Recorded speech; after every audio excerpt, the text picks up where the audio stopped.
अस्सलाम वालेकुम dear students, कैसे हैं आप लोग? खैरियत से? This is sir Munib and you are watching sir Munib group tuitions. Today मैं आपके पास बहुत ही अच्छे, बहुत ही नए किस्म के फ्रेजेस लेके आया हूं जो हम लोग बहुत कॉमनली यूज करते हैं और इसका बहुत ज्यादा इस्तेमाल भी आप लोग कर सकते हैं इसको समझने के बाद। हम लोग अक्सर इस तरह बोलते हैं कि यार मैं जो है वो अ, मैं पक्का कह रहा हूँ, लिख के रख लो कि ऐसा होगा। आज बारिश होगी, लिख के रख लो। या आज जो है वो थप्पड़ खाएगा, लिख के रख लो। वो मुझसे आज पिटेगा, ये बात लिख लो।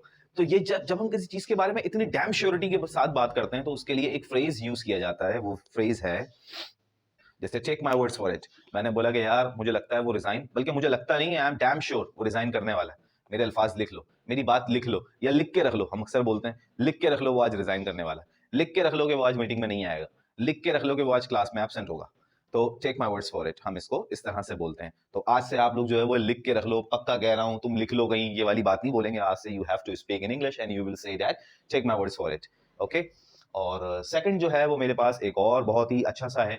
वो हम लोग इतना ज्यादा यूज नहीं करते, लेकिन कॉमनली उसको किया जा सकता है। जैसे कि आपसे कोई गलती हो गई हो जिसमें आपको बहुत ज्यादा शर्मिंदगी हुई हो, तो उसमें हम बोलते हैं कि यार मेरी तो हालत ही खराब हो गई थी, या मुझे तो बहुत बहुत शर्मिंदगी हो रही थी।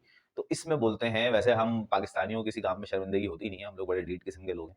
लेकिन बाज़ औक़ात कुछ अच्छे लोग होते हैं मेरे जैसे, उनको जो है वो कुछ ऐसे हैपनिंग्स हो जाती हैं तो उस पे बड़ा उनको एम्बैरेस फील होता है। तो उसमें जो है वो क्या बोलते हैं, I nearly died of embarrassment.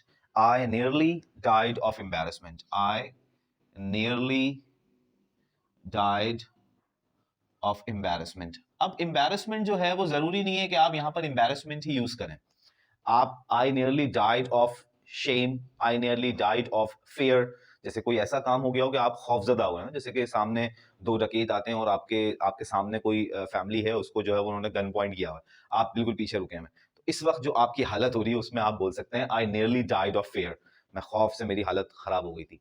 तो इसको भी हम यूज कर सकते हैं, एम्बेरसमेंट भी यूज कर सकते हैं। फॉर एग्जाम्पल आप एक क्लास में हैं और आप क्लास में आते हैं और आपका जो है वो पीछे किसी ने पीछे शर्ट जो है वो आपका खराब हो रहा है, या प्रेस नहीं हुई हुई, या आप किसी भी वजह से आपको एम्बेरसमेंट हुई है। आप आए हैं, महफिल में आए और महफिल में आप जिसकी महफिल है उसके ऊपर जो है वो कुछ गिर जाती है, कोई उसके ड्रेस खराब हो जाता है, आपके हाथ से चाय गिर जाती है। तो इसमें आप क्या बोलेंगे, I nearly died of embarrassment when I spilled tea over the guest या होस्ट।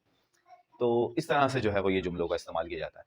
और थर्ड बहुत ही कॉमन है, बहुत ही ज्यादा हम उसको इस्तेमाल कर सकते हैं।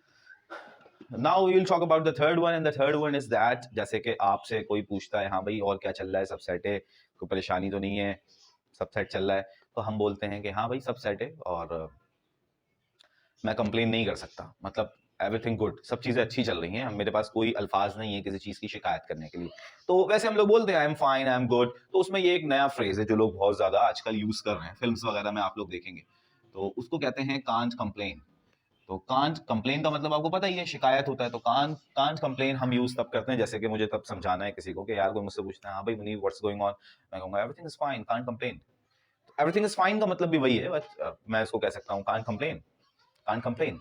तो इस तरह से भी यूज कर सकते हैं। मेरे ये कुछ फ्रेजेस बताने का मतलब ये होता है, ये कुछ यूनिक फ्रेजेस होते हैं, इसका इस्तेमाल हम लोग वैसे ही डेली रूटीन में बहुत ज्यादा कर रहे होते हैं। तो अगर आप लोग ये वाले कुछ पर्टिकुलर यूज कर लें तो मतलब ये होता है कि हम लोग वैसे ही इस तरह के जुमलों को इस्तेमाल कर ही रहे होते हैं। तो क्यों ना we speak in English and impress someone very well. तो बोलते रहिए और मुस्कुराते रहिए। अल्लाह हाफिज।